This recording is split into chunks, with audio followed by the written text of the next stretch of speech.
Dans l'avion, je pensais à tout ce que je n'avais pas fait, que j'aurais pu faire et ce que je n'avais jamais dit que j'aurais pu dire. Je pensais aux erreurs que je n'allais pas répéter dans ce nouveau pays et aux souvenirs enregistrés dans ma tête avant d'émigrer. Sans y penser, je me créais une nouvelle histoire. Je pense qu'émigrer, c'est mourir un peu et qu'émigrer, c'est renaître. Wow, intéressant. Je pense qu'émigrer, c'est mourir un peu et qu'émigrer, c'est renaître.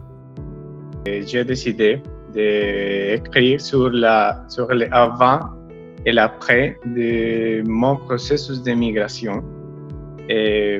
Parce que je me rends compte que c'est une chose que nous accompagneront toute la vie.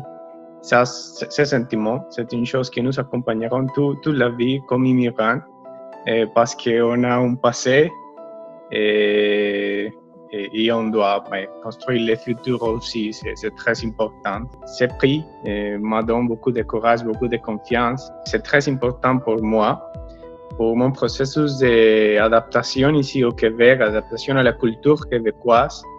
Et je pense que c'est un bon message pour les chemins, pour avoir du courage, pour continuer à apprendre le français et pour avancer en atteindre mes objectifs. Dans le fond, Gonzalo, c'est vraiment un élève exceptionnel.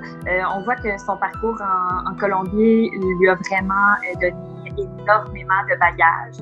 Ça prend beaucoup de vulnérabilité pour écrire des choses aussi personnelles sur un parcours qui n'est pas facile. Ça prend une certaine ouverture, puis il faut aussi avoir confiance que les gens vont comprendre qu'il a été capable de l'exprimer, puis d'une façon aussi poétique en utilisant l'écriture. C'est vraiment un élève différent des autres, très intelligent. Et alors, ça ne me surprend pas qu'il ait gagné le concours.